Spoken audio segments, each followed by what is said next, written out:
আসসালামু আলাইকুম প্রিয় ভিউয়ার্স। আজ আপনাদের দেখাতে যাচ্ছি স্পেনের ঐতিহ্যবাহী সাপ্তাহিক বাজার, যা স্পানীয়দের কাছে রাষ্ট্র নামে পরিচিত।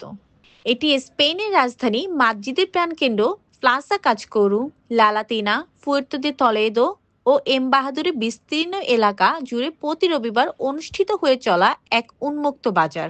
মাদ্রিদের এই রাষ্ট্র 1496 থেকে 1497 সালে কামার বাজার হিসেবে প্রতিষ্ঠিত হয়েছিল।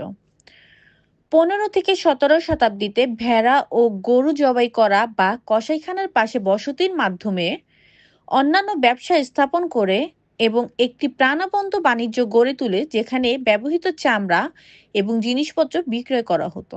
রাষ্ট্র শব্দটি কসাইখানা থেকে ট্রেনিং এলাকায় পরিবহনের সময় গবাদি পশুদের ফেলে যাওয়া রক্তের চিহ্নকে বোঝানো হয়ে থাকে। যদিও এর উৎপত্তি হয়েছিল 15 শতকে, কিন্তু বাজারটি আনুষ্ঠানিকভাবে নথিভুক্ত করা হয়েছিল 1740 সালে।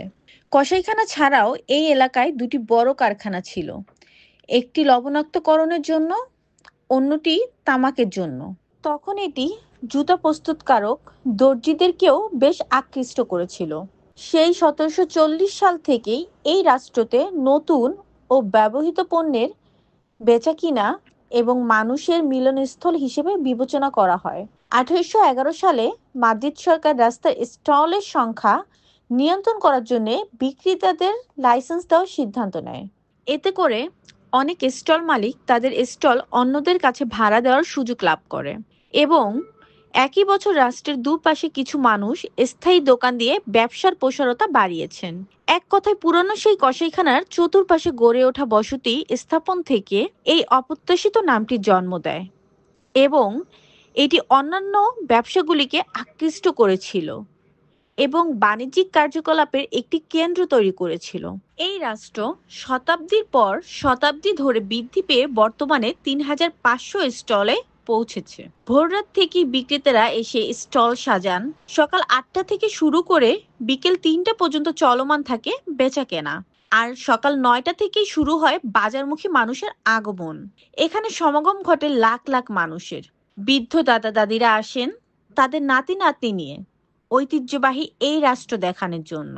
বিভিন্ন দেশ থেকে মাদ্রিদ ভ্রমণে আসা ফরেনার্সরাও তাদের ভ্রমণ তালিকার খুব উৎসাহের সাথে নথিভুক্ত করে রাখেন এই রাষ্ট্র। এতে করে এখানে হাজারো ভ্রমণ পিপাসু দেশ বিদেশি লোকের দেখা মেলে, যা বাজারটি ঘুরে ঘুরে দেখতে অন্যরকম উৎসাহ যোগায়। রাস্তার দুপাশে বসানো হয়েছে সারি সারি বিভিন্ন প্রজাতির দোকান। অনেকেই বিক্রি করছেন হাতের তৈরি নকশি কাঁথা। শিল্পীরা নিয়ে এসেছেন তাদের সুন্দর হাতের অঙ্কিত গল্পে জড়ানো ছবি। দেখা মিলে বাচ্চাদের প্রিয় খেলনা, মেয়েদের হাতের চুড়ি, কানের দুল, বাড়ি সাজানোর বিভিন্ন সুন্দর সুন্দর ফুলসজ্জা, নারী পুরুষদের পোশাক, রান্নার কাজে ব্যবহৃত প্রয়োজনীয় জিনিসপত্র। এছাড়াও দেখা যায় হাজার ধরনের পণ্য সামগ্রীর দোকান। দামটাও খুব সীমিত, যাতে করে মানুষ তাদের পছন্দের জিনিস স্বাচ্ছন্দ্যে কেনাকাটা করে থাকেন। পাশের বার রেস্টুরেন্ট গুলো মস্ত বড় বড় বাঙালি বিয়ের মতো লোকে ভরপুর। প্রশাসনিক নিরাপত্তাও দেখা যায় চোখে পড়ার মতো। এটি স্পেনের অতি পুরনো এবং ঐতিহ্যবাহী রাষ্ট্র, যার ইতিহাস বিস্তৃত আছে স্পেনের স্কুল, কলেজ বা ইউনিভার্সিটির পাঠ্য বইতে। এটিকে বিভিন্ন ইউরোপীয় শহরে পাওয়া অন্যান্য প্রি মার্কেট, যেমন বার্সেলোনার এল এনক্যান্টাস, আমস্টারডামের ওয়াটারলু পুলিন, লন্ডনের পোর্টোবেলো এবং রোমের পোর্ট পোর্টেস মার্কেটের সাথে সংযুক্ত করে। এক কথায় এটি আন্তর্জাতিক খ্যাতি ও ভ্রমণ নির্দেশিকাগুলিতে অনন্য আকর্ষণ হিসেবে ভূমিকা পালন করে থাকে। এছাড়াও ইউরোপ মহাদেশের বিভিন্ন দেশ সম্পর্কে নতুন নতুন তথ্য জানতে অবশ্যই পেজটিতে ফলো দিয়ে আমাদের সঙ্গে থাকবেন। ভিডিওতে বেশি বেশি লাইক দিবেন, কমেন্টস করে আপনাদের মন্তব্য জানাবেন আর অবশ্যই বেশি বেশি শেয়ার দিবেন। ভালো থাকবেন সবাই। আসসালামু আলাইকুম।